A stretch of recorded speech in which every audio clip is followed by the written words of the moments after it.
보통 제가 이렇게 다니면서 강연을 하게 되는 건 이제 카톡 얘기하고 카카오 스토리 얘기하고 보통 그러는데, 오늘은 좀 다소 좀 딱딱한 그 주제가 될 수도 있을 것 같아요. ICT 미래 전략 관련해가지고 여기 오신 분들이 이 ICT 산업에 대해서 얼마나 이해를 갖고 계시는지 몰라서 사실은 어떻게 보면은 다 아실 수 있는 얘기일 수도 있습니다만은, 이쪽 그 ICT 생태계, 특히 모바일 생태계에 대해서 좀 설명을 드리고자 합니다. 이 세계 ICT 시장 규모를 보면은 거의 4조 달러에 육박하는 굉장히 큰 시장이고요. Information Communication Technology라고 해서 이제 하드웨어, 소프트웨어, 또 서비스, IT 관련 서비스하고 통신을 놓고 보면은 굉장히 큰 시장입니다. 놀라운 거는 이 대한민국, 이 작은 나라가 중국, 미국, 일본에 의해서 세계 4위의 그런 ICT 산업 규모를 갖고 있고요. 앞으로도 굉장히 성장성이 높은, 특히 이 스마트폰이 도입이 되면서 훨씬 더 그 성장성이 높은 그런 산업으로 계속 성장을 하고 있습니다.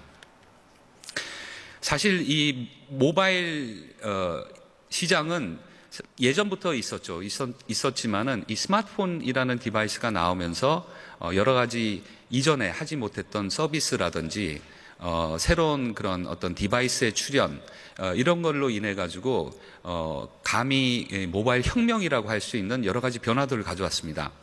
우리나라는 미국에 비해서 2년 늦게 스마트폰이 도입이 됐는데요. 이제 불과 4년밖에 안 된 그런 아주 신생 산업입니다. 그래서 이 정말 그 세계에서 찾아볼 수 없는 엄청나게 빠른 속도의 이 스마트폰 보급률을 갖고 있고요. 현재는 거의 국내에서 4천만 대가 팔리는, 그리고 전체 국민의 70%가 스마트폰을 갖고 있는 아주 놀라운 숫자들을 보여주고 있습니다. 세계에 유례가 없고요. 사실 얼마 전까지만 해도 제가 알기로 싱가포르이 세계 1등이었는데 이제는 우리나라가 스마트폰 보급률에 있어서는 세계 1위가 됐습니다. 그래서 현재는 또 이 디바이스를 통해서 이 무선 인터넷에 접속하는 사람들이 굉장히 많이 있고요. 전 국민의 64%가 무선 인터넷을 사용을 하고 있고, 또 스마트폰 사용자의 75%가 무선 인터넷을 사용을 하고 있습니다. 굉장히 높은 사용성이고, 이게 2016년 가면은 전 국민의 74%, 스마트폰 이용자, 모바일 이용자의 85%가 무선 인터넷을 사용할 것으로 예상이 되고 있습니다. 이거와 더불어 굉장히 창업 붐이 일고 있죠.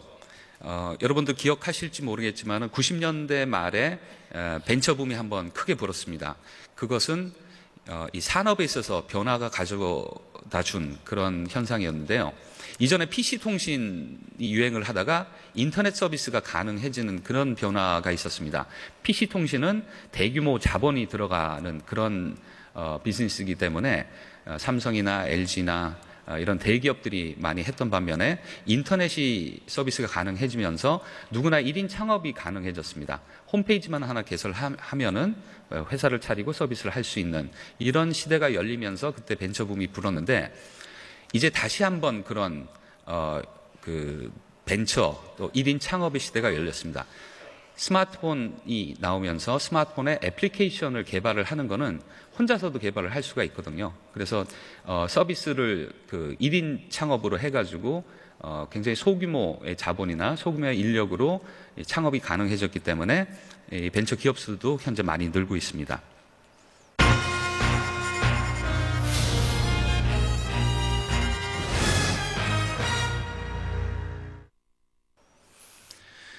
그래서 이 ICT 산업계 이 생태계를 가만히 들여다보면은 많이들 들으시는 말씀이시겠지만은 CPND, 컨텐츠 관련 그런 프로바이더들이 있고, 또 애플이나 구글이나 또 네이버나 저희 카카오 같이 이 플랫폼의 역할을 하는 그런 사업자들이 있는 반면에, 또 이 통신사들, 네트워크를 제공하는 그런 데들이 있고, 또 우리가 쓰는 그런 디바이스들, 특히 이제 모바일 쪽에서는 애플이나 삼성이나 이런 데들이 이런 디바이스를 만들면서 하나의 생태계, 선순환 구조를 갖고 있는 생태계를 만들고 있습니다.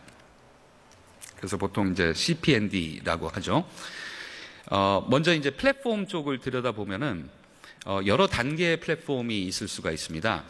뭐 제일 그 밑단에서 보시면 이제 하드웨어, 예컨대 이제 아이폰이나 아이퍼드나 이런 디바이스 중심의 그런 플랫폼이 있을 수 있는데, 보통 우리가 플랫폼이라고 했을 때에는 가장 밑단에 이 OS 플랫폼, 오퍼레이팅 시스템의 플랫폼을 갖고 있는 이런 데들 얘기를 합니다.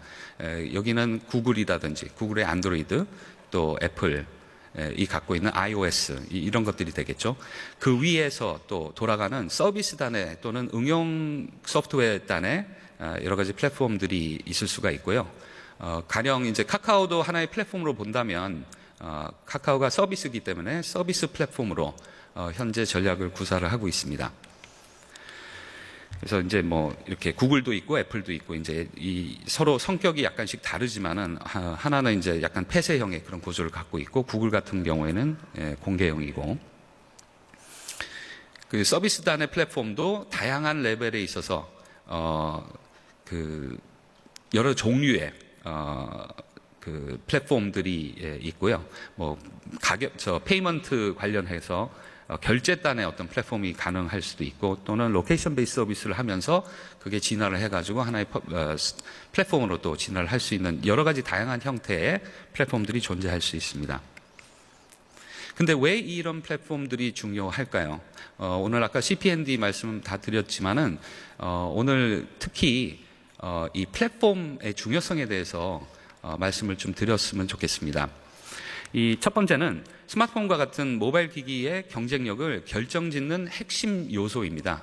이 플랫폼을 가지고 스마트폰을 통한 그런 모바일에 있어서 여러 가지 활동들에 있어서 그 출발점 역할을 하는, 인터넷에 있어서는 포탈의 역할을 하는, 이제 이런 그 굉장히 중요한 핵심 요소이기 때문에 우리가 이거를 간과를 하면 안 된다라는 말씀 드리고 싶고요. 두 번째는 세계 시장의 서비스를 주도하고 있는 개방과 공유의 기본을 제공을 하는 그런 굉장히 중요한 역할을 하고 있다는 말씀이고, 세 번째는 IT 산업이 플랫폼 기반의 생태계 경쟁 구조로 지금 재편이 되고 있습니다.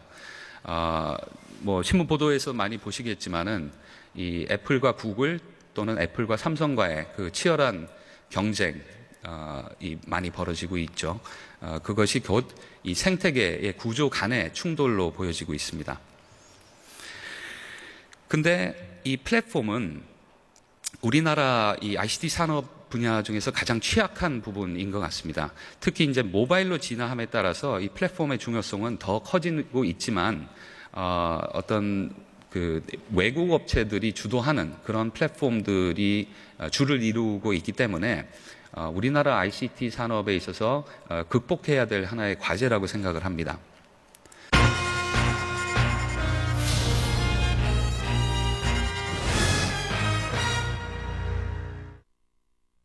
하나의 예를 좀 들어보겠습니다. 저희가 작년 8월에 게임하기를 론칭을 했는데요.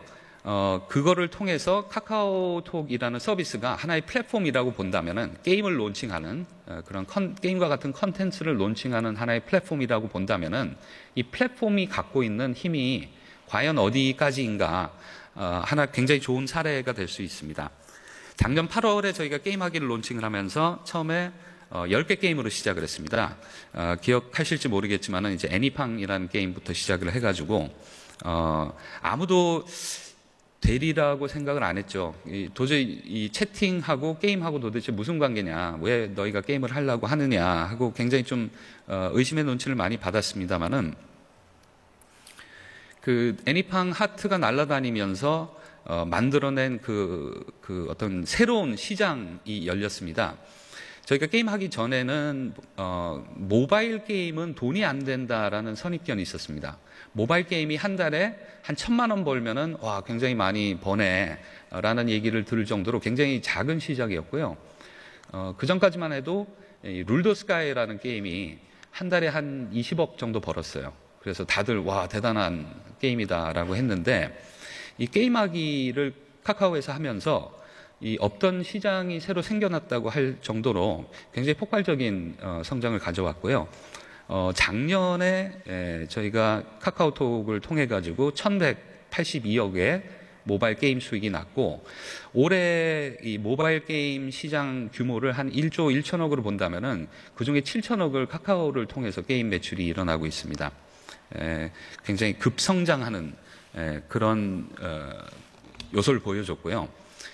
이 애플리케이션이 100만 다운로드 받기도 힘든데, 현재 저희가 1년 한 3개월, 4개월 서비스를 하면서 1,000만 다운로드 넘은 게임이 6개 게임, 또 2,000만 다운로드 넘은 게임이 벌써 2개 게임이 나왔습니다. 여러분들 잘 아시는 애니팡하고 드래곤 플라이트가 그런 케이스였고요. 드래곤 플라이트 같은 경우에는 유료 아이템들이 많아가지고 하루 매출이 거의 한 13억, 14억을 찍었던 그런 경험도 있습니다. 그러니까 이전에 그 루도스카이가 한 달에 20억이었는데 이제는 하루에 그와 버금가는 만큼의 매출을 올리는 굉장히 큰 시장이 열린 거로 보실 수가 있습니다. 이렇게 플랫폼의 중요성이, 카카오톡이라는 하나의 서비스가 사람들이 많이 몰리면서 이 콘텐츠를 확산을 하고 서비스를 확산을 하는 그런 플랫폼의 역할을 하게 된 겁니다. 그러면서 이전에 굉장히 작았던 모바일 게임 시장이 급성장을 하는 걸로 봤을 때 이 플랫폼이야말로 정말로 굉장히 중요한 그런 핵심적인 기능을 하는, 특히 모바일 시대에 있어서 우리가 간과를 하면 안 된다라는 말씀을 드리고 싶고요. 그래서 실제로 굉장히 작은 회사들이 성공을 해가지고 애니팡을 개발한 썬데이 토즈가 우회 상장을 해가지고 지금 이제 주식시장에서 거래가 되죠. 또 아이러브 커피라는 게임을 출시를 했던 파티게임스도 현재 이제 코스닥 상장 추진 중에 있습니다. 여러 가지 이제 성공 사례들이 나오고 있는 거를 볼 수가 있습니다. 그래서 플랫폼을 잘 만들면은 어떻게 해야 되냐?